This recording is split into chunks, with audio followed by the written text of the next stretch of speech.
और इस वक्त की बेहद अहम खबर, डॉक्टर कफील खान को जेल से रिहा करने की मांग। सुप्रीम कोर्ट ने इलाहाबाद हाई कोर्ट को दिया हुक्म। मामले की तेजी से समाअत करने की हिदायत दी गई है।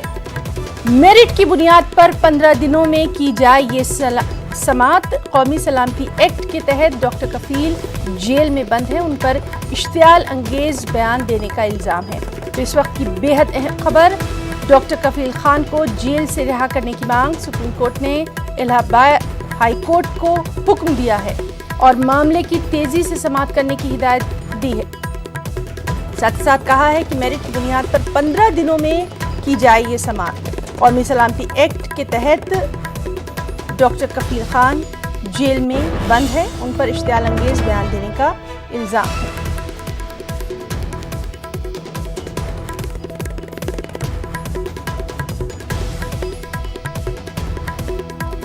और एक और बेहद अहम खबर, हिंदू विरासत कानून के तहत अब बेटियों को भी मिला हक। सुप्रीम कोर्ट ने अपने हुक्म में कहा कि बेटियों को मिल्कियत के यकसा हुकूक हासिल। मां की यानी वालिदा की जायदाद पर भी बेटी का रहेगा हक। बाप जिंदा हो या नहीं, लड़की को हिस्सा मिलेगा। जानशीनी के तरमीमी कानून के मुताबिक बेटी हमेशा बेटी रहेगी। तो हिंदू विरासत कानून के तहत बेहद अहम इस वक्त की ये खबर, बेटियों को हक मिल गया है। सुप्रीम कोर्ट ने अपने हुक्म में कहा है कि बेटियों को मिल्कियत के यकसा हुकूक हासिल है। मां की जायदाद पर भी बेटी का हक रहेगा, बाप जिंदा हो या नहीं, लड़की को हिस्सा मिलेगा। जानशीनी के तरमीमी कानून के मुताबिक बेटी हमेशा बेटी रहेगी। बेटियों को मिल्कियत के यकसा हुकूक हासिल।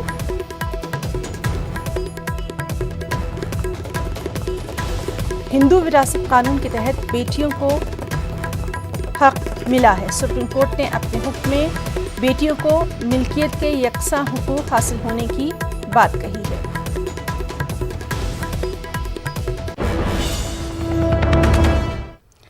मुल्क में कोरोना की सूरत हाल का जायजा वज़ीर-ए-आज़म नरेंद्र मोदी ने लिया। कोरोना से सबसे ज़्यादा मुतासर रियासतों महाराष्ट्र, तमिलनाडु, आंध्र प्रदेश, गुजरात, तेलंगाना, मगरबी बंगाल और बिहार समेत दीगर रियासतों के वज़राए आला के साथ पीएम ने एक अहम मीटिंग की। इस मौके पर पीएम ने कहा कि मुल्क में सेहतियाब होने वालों की शरह में हर गुजरते दिन के साथ बेहतरी दर्ज की जा रही है, जबकि अमवात की शरह में मुसलसल गिरावट दर्ज की जा रही है, जिससे ये अंदाज़ा लगाया जा सकता है कि कोरोना से निपटने के लिए हम सही समत में मेहनत कर रहे हैं। वज़ीर-ए-आज़म ने मजीद कहा कि मुल्क में कोरोना के 80% एक्टिव मामले 10 रियासतों में हैं और इन रियासतों पर उनकी नज़र है।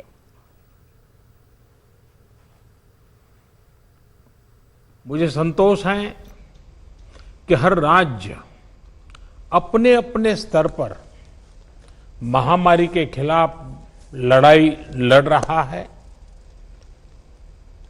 और चाहे केंद्र सरकार हो चाहे राज्य सरकार हो, हम अनुभव कर रहे हैं कि हम लगातार एक टीम बनकर के काम कर पा रहे हैं। इतने बड़े संकट को जिस प्रकार से हमने मुकाबला किया है, उसमें सबका साथ मिलकर के काम करना ये बहुत बड़ी बात है। सभी माननीय मुख्यमंत्री जी, आज 80% एक्टिव केसेस हम जो आज मिले हैं इन 10 राज्यों में है। एक्टिव केसेस 6 लाख से ज्यादा हो चुके हैं, जिनमें से ज्यादातर मामले हमारे इन 10 राज्यों में ही है।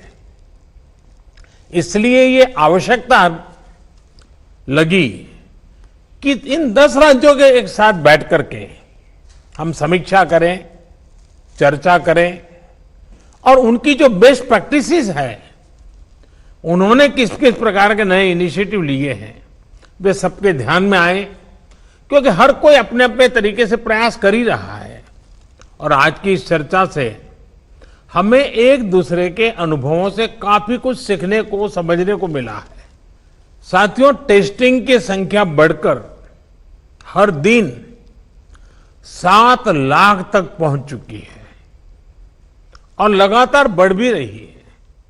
इससे संक्रमण को पहचानने और रोकने में जो मदद मिल रही है, आज हम उसके परिणाम देख रहे हैं।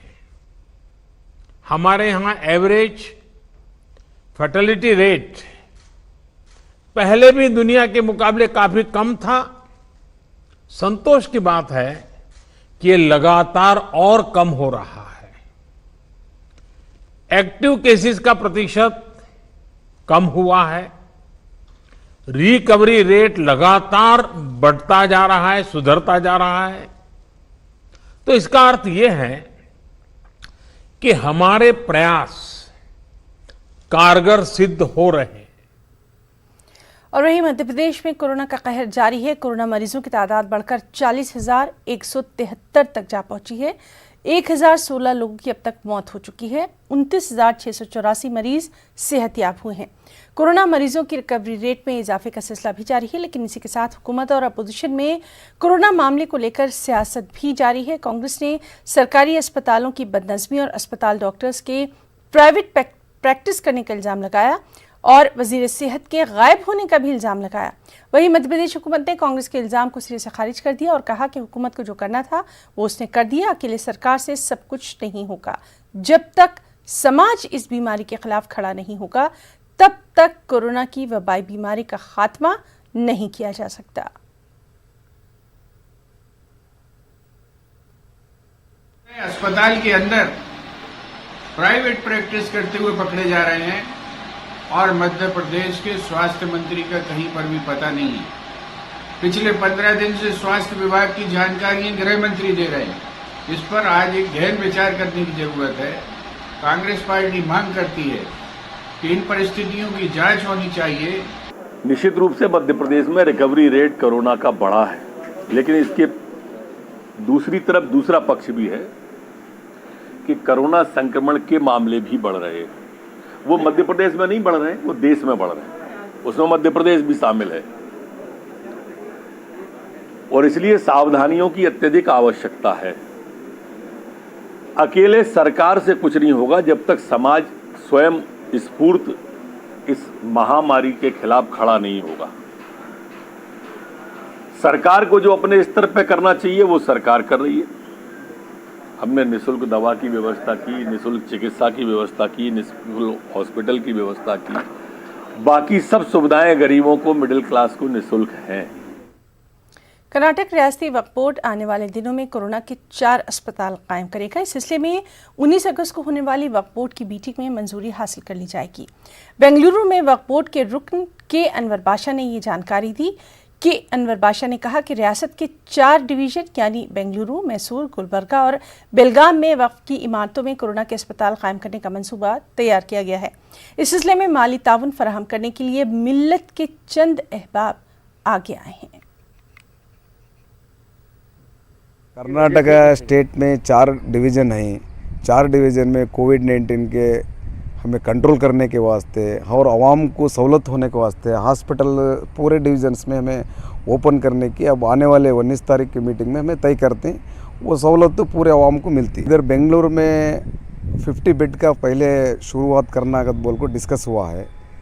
इंशाल्लाह अब पहले 50 बेड से 100 बेड तक का भी हमें उसकी कोशिश करने की तय करते हैं। और अब बिहार से खबर है, जहां कोरोना का कहर लगातार बढ़ता दिखाई दे रहा है। 3021 नए मामले सामने आने के बाद रियासत में कोरोना मरीजों की तादाद 82,731 हो गई है। पटना में रोजाना कोरोना के सैकड़ों मरीज मिल रहे हैं। कोरोना को काबू में करने की हुकूमत अपनी सतह से कोशिश भी कर रही है, वहीं अवामी सतह पर कोरोना को लेकर बेदारी की कमी देखी जा रही है। और हमारे साथ इस वक्त मौजूद हैं पटना से हमारे नुमाइंदे महफूज आलम। महफूज, इससे पहले हमने आपकी रिपोर्ट देखी थी और उसमें सबसे अहम बात ये रही कि आवाम में बेदारी की कमी देखी जा रही है। अनलॉक अगर है तो वो दूसरी चीज़ों के लिए उसमें लापरवाही बरती जा रही है, यानी कोरोना को लेकर कहीं ना कहीं अब समाज में बेदारी की ज़रूरत है। क्या कुछ कहेंगे? देखिए है ना, बिहार में कोरोना का कहर जारी है और 82,000 से ज़्यादा कोरोना के मामले आ गए हैं। पटना में 13,000 से ज़्यादा मामला है और मरने वाले लोगों की तादाद भी धीरे धीरे बढ़ रही है। 450 के करीब लोग जो है इस वबा से मौत के शिकार हो चुके हैं। सबसे बड़ा सवाल यहाँ हिना ये है कि हुकूमत की जानिब से कोई ऐसा इंफ्रास्ट्रक्चर नहीं अभी तक पैदा हो सका है या बनाया जा सका है जिससे कोरोना को काबू में किया जाए, या कोरोना मुतासरीन जो हो जा रहे हैं उनका उस हिसाब से और उस बेहतर तरीके से इलाज हो सके जिससे कोरोना के मरीज बहुत ज़्यादा परेशान ना हो। हालांकि बेहतर होने वाले लोगों की तादाद भी ठीक है, लेकिन वो उस तादाद को नहीं पहुंच सकी है जिससे लोगों का खौफ ख़त्म हो सके। दूसरा सबसे बड़ा मसला ये है कि लॉकडाउन जब था उस वक्त भी लोग जो है लॉकडाउन कानून को फॉलो कर रहे थे, लेकिन कई जगहों पर और कई ऐसे लोग ज़रूर वैसे भी थे जो लॉकडाउन को फॉलो नहीं भी कर रहे थे, जिनके नतीजे में ये वबा जो है कहीं ना कहीं फैलता चला गया। एक सवाल यहाँ ये भी है कि अभी भी हुकूमत जो है कह रही है, हुकूमत भरोसा दिलाने की पूरी कोशिश कर रही है कि वो कोरोना को काबू में करने की कोशिश कर रहे हैं। महकमे सेहत को जो है उन्होंने अलर्ट पे रखा है और तमाम जगहों पे जो है वो देख रेख कर रहे हैं। लेकिन एक बड़ा सवाल है कि अवामी सतह पर क्या कोशिशें होती है।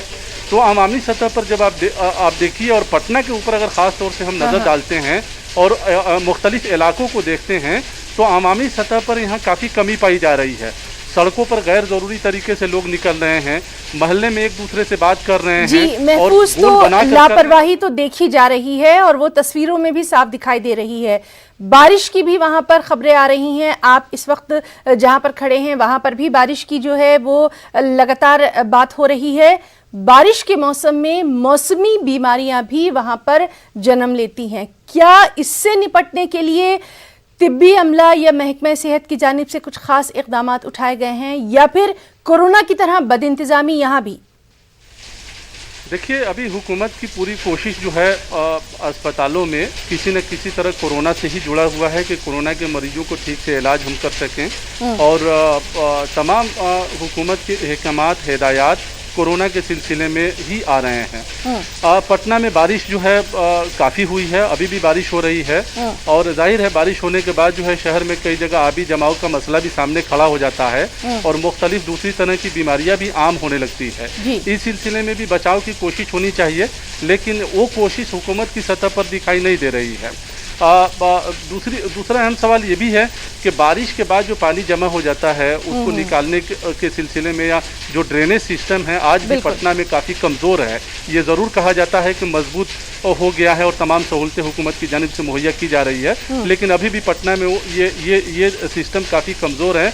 नतीजे के तौर पर लोगों को काफ़ी मुश्किलों का सामना करना पड़ता है और ऐसे लोगों की तादाद लाखों में होती है पटना शहर में, जो कि बारिश, थोड़ी सी भी बारिश होने के बाद ये एक मसले के शिकार होते हैं। एक सवाल यहाँ कोरोना के सिलसिले में हिना ये भी बताया जाना ज़रूरी है कि बिहार में चूँकि 14 ज़िले ऐसे हैं जो सैलाब से मुतासिर हैं और सैलाबी इलाकों में लोग जो है ऊंचे मकामात पर आ गए हैं। वज़ीर आला जो है हवाई मुआयना कर रहे हैं और लोगों को देख रहे हैं और ये भी इंस्ट्रक्शन दे रहे हैं कि उन लोगों का भी कोरोना का जांच होना चाहिए। लेकिन कोरोना की जांच जिस तरह पटना में की जा रही है उस हिसाब से बिहार के दूसरे ज़िलों में नहीं है। अब ये एक खौफ का भी माहौल है कि अगर कोरोना गांव में पहुंचता है, बिहार के देही इलाकों में पहुंचता है, तो ये हुकूमत के सामने एक बड़ा चैलेंज होगा जब शहर के लोगों को और शहर में रहने वाले मुतासरा अफराद का इलाज। का ये पूरा हाल रहा, जहां एक जानिब जो हुकूमत है, इंतजामिया है, उसको मजीद सख्त इकदाम उठाने होंगे, वहीं आम लोगों को भी अपनी हिफाजत के लिए कोरोना की जो गाइडलाइंस दी गई हैं उन पर सख्ती से अमल करना होगा। बहुत बहुत शुक्रिया महफूज आपका तमाम तर तफसीली जानकारी के लिए। रुकना चाहेंगे एक ब्रेक के लिए। राजस्थान में सियासी बुरहान के खात्मे के बाद सचिन पायलट ने न्यूज़ 18 नेटवर्क से सबसे पहले बातचीत की और इस बातचीत में सचिन पायलट ने कहा कि मैंने कांग्रेस को नहीं छोड़ा, इसीलिए घर वापसी की बात कैसी, हमें वो इज्जत नहीं मिली जिसके हम मुस्तहिक थे। देखिए ये खास बातचीत। पूछना चाहूंगी आपसे कि घर वापसी हो रही है आपकी? देखिए, हम लोग सब कांग्रेस पार्टी के आज से नहीं 18-20 साल से कार्यकर्ता रहे, हमने काम किया है, अलग अलग जिम्मेदारियां दी गई और पूरी निष्ठा से, पूरी मेहनत से जब जब तो टास्क दिया गया उसको हमने निभाया है। और हम सब साथियों ने कुछ इश्यूज़ को रेज़ किया जो हमारी पार्टी के इश्यूज़ थे और पार्टी अध्यक्ष और सेंट्रल लीडरशिप के सामने उन इश्यूज़ को रेज़ किया वो हमारा अधिकार भी है और मुझे लगता है कि फीडबैक देना बहुत ज़रूरी है। जहाँ तक घर वापसी की बात है, कोई सीमा लांघ गया हो या किसी ने पार्टी छोड़ने की बात सोची या कही हो, तो मैं समझता हूँ ये सवाल आपका वाजिब है। अदरवाइज मैं समझता हूँ ये सवाल आपका वाजिब नहीं है। राजन, आपको ना कल आप जब उस मीटिंग से बाहर रात को आए थे तब आपने ये कहा था कि राजनीति के डिस्कोर्स में देयर शुड बी अ मर्यादा, एक मर्यादा की बात आपने कही थी। और मुझे याद है अशोक गहलोत ने आपके बारे में कहा था कि आप निकम्मे हो, नाकारा हो, कोई काम आप नहीं करते थे, आप सिर्फ इंग्लिश स्पीकिंग गुड लुकिंग नेता हो, उसके अलावा आप में और कुछ नहीं है। आपको ये सुन के बहुत बुरा लगा उस समय? देखिए, राजनीति में मुझे लगता है कि हम इश्यूज़ को, प्रिंसिपल्स को, मुद्दों को लेकर काम करते आए हैं। हम चुनाव लड़ते हैं तो जनता के सामने कुछ इश्यूज़ लेकर जाते हैं और पब्लिक उसके आधार पर वोट करती है। और मेरा अपना व्यक्तिगत मानना है कि पब्लिक डिस्कोर्स में, राजनीति में कोई व्यक्तिगत द्वेष, व्यक्तिगत गिलानी या व्यक्तिगत कटुता की भावना नहीं होनी चाहिए। और एक शब्दावली का प्रयोग, जिन शब्दों का चयन हम लोग करते हैं, बहुत सोच समझ के करना चाहिए। और मेरा जो सबसे कठोर विरोधी होगा दूसरे दल का, जिसने चुनाव मेरे खिलाफ लड़े हैं या जिसने मेरे को बहुत कुछ कहा है, फिर भी एक मान मर्यादा बना के रखनी चाहिए। और मैं चाहता हूं कि कम से कम मैं एक उस सीमित दायरे में रहकर अपनी बात को रखूं। मैंने इश्यूज रेज किए थे, प्रिंसिपल्ड इश्यूज थे, फंक्शनिंग के, गवर्नेंस के, लीडरशिप के, और मुझे लगता है कि हमारी पार्टी में इतना लोकतंत्र है कि अपनी बात को हम रख सकते हैं। उस बात को सुना गया, ध्यान से सुना गया, और मुझे खुशी है कि एक रोड मैप तैयार किया गया है कैसे हम इन इश्यूज़ को टेकअप करेंगे और इसका निराकरण करेंगे समय रहते ही। और ये हम लोगों की बात थी। और मुझे लगता है कि इसमें जिस प्रकार का एक टकराव की स्थिति पैदा करी गई, कुछ शब्दों का चयन जो किया गया, वो दुर्भाग्यपूर्ण था। और राजस्थान में चल रही सियासी लड़ाई सुप्रीम कोर्ट तक पहुंच गई है। राजस्थान के वज़ीर अशोक गहलोत ने कहा है कि बीजेपी ने हमारी हुकूमत गिराने की पूरी कोशिश की, लेकिन अब भी तमाम अरकान असेंबली हमारे साथ हैं। वहीं बीजेपी मजहब के नाम पर सियासत कर रही है, इनकम टैक्स और सीबीआई का इस्तेमाल कर रही है, फिर भी हमारी हुकूमत अपने 5 साल के म्याद को पूरा करेगी। वो एक इतिहास बन गया है। 100 से अधिक लोगों को इतने लंबे समय तक एक साथ रहना, और एक आदमी टूट के नहीं गया। एक आदमी, पूरा जोर लगा लिया बीजेपी के नेताओं ने, पूरा षड्यंत्र किया सरकार को किसी कीमत पे गिराना, हम लोगों को किसी कीमत पे गिराना है। उस माहौल के अंदर अगर हमारे एमएलएज एक आदमी छोड़ के नहीं गए, एक आदमी, आप कल्पना कीजिए। और इस वक्त की बेहद अहम खबर, साबिक सदर जमहूरिया प्रणब मुखर्जी की ब्रेन सर्जरी के बावजूद प्रणब मुखर्जी की हालत नाजुक, उन्हें वेंटिलेटर सपोर्ट पर रखा गया है। आपको बताएं कि प्रणब मुखर्जी की बड़े ब्रेन क्लॉट की ये सर्जरी की गई है। प्रणब मुखर्जी दिल्ली में फौज के RNR अस्पताल में जेर इलाज हैं। कल नाजुक हालत में उन्हें अस्पताल में दाखिल करवाया गया था। तो इस वक्त की बेहद अहम खबर, ब्रेन सर्जरी के बावजूद प्रणब मुखर्जी की हालत नाजुक, उन्हें वेंटिलेटर सपोर्ट पर रखा गया है। दरअसल उनके बड़े ब्रेन क्लॉट की सर्जरी की गई थी। दिल्ली में फौज के RNR अस्पताल में प्रणब मुखर्जी जेर इलाज है। और हमने देखा था कि किस तरह से राजनाथ सिंह ने भी खुद वहां पर जाकर उनकी इयादत की थी, उनके बारे में तमाम तर तफसीलात हासिल की थी। तमाम बड़े लीडरों ने, जानी मानी शख्सियात ने भी प्रणब मुखर्जी की सेहत के लिए दुआएं की हैं।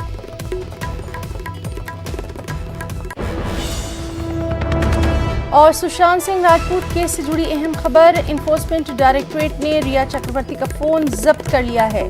रिया के भाई और उनके वालिद का मोबाइल भी जब्त किया गया है। सबसे अहम यह कि पिछले 1 साल का पूरा डेटा एजेंसी चेक करेगी। डिलीट किए गए डेटा को दोबारा हासिल करने की भी ईडी पूरी कोशिश करेगी। तो इस वक्त की बेहद अहम खबर, जिस तरह से लगातार जांच एजेंसी की कार्रवाई आगे बढ़ती जा रही है, उससे हम आपको रूबरू करवा रहे हैं। और अब यह खबर है कि ईडी ने रिया चक्रवर्ती का फोन जब्त कर लिया है। न सिर्फ रिया का बल्कि उनके वालिद और उनके भाई का मोबाइल भी जब्त किया गया। अमेरिका के बासबन कॉलेज में तालीम हासिल करने वाली गौतम बुद्ध नगर दादरी की होनहार तालिबा सुदीक्षा की बुलंदशहर में एक सड़क हादसे में मौत हो गई। उनके घर वालों का इल्ज़ाम है कि बुलेट सवार नौजवान ने सड़क पर स्टंट करते हुए लड़की का पीछा किया, जिसकी वजह से हादसा पेश आया। सुदीक्षा अपने चचा के साथ मोटरसाइकिल पर औरंगाबाद जा रही थी। वाज़ेह रहे कि HCL की तरफ से पिछले साल सुदीक्षा को 3.80 करोड़ रुपए की स्कॉलरशिप दी गई थी। बुलंदशहर का दर्दनाक वाक़या से एक बार फिर इंतज़ामिया पर सवाल उठ रहे हैं। हम यहाँ से बच्चे का वो लेने जा रहे थे, हम कॉलेज से उसके टीसी लेने के लिए जा रहे थे। तो रास्ते में बीच में हम जाते तरफ तो हमने बुलंदशहर पार करा, तो चौराया सब कोई गांव है ऐसे ही। उसके पास से बाइक एक बुलेट थी, तो बुलेट ने कई बार हमको ओवरटेक करा, फिर ऐसे घुमाया इधर उधर को घुमाया। हमने फॉर और धीमी कर ली, स्टड से मारने लगा। वो स्टड मारने के बाद में हमने धीमी करी अपनी बाइक, फिर भी उसने और आगे से जाकर फिर एकदम हमारे आगे एकदम ब्रेक मार दी। ब्रेक मारने के बाद में भी हमारी बाइक एकदम कंट्रोल से हो, उसमें ज़्यादा सीधी टक्कर लगी। सीधी टक्कर लगते ही मैं ऐसे ही गिर गया हूँ और मेरी भतीजी पीछे गिरी उस सर्स के उससे, और मैं पहचान नहीं पाया। ऐसा बुलेट थी केवल उसमें, और वो हो गया तो उस पर जाट लिखा हुआ था, वो वहाँ से चला गया है। शुभिक्षा नाम की एक लड़की अपने चाचा के साथ अपने मामा के गांव जा रही थी।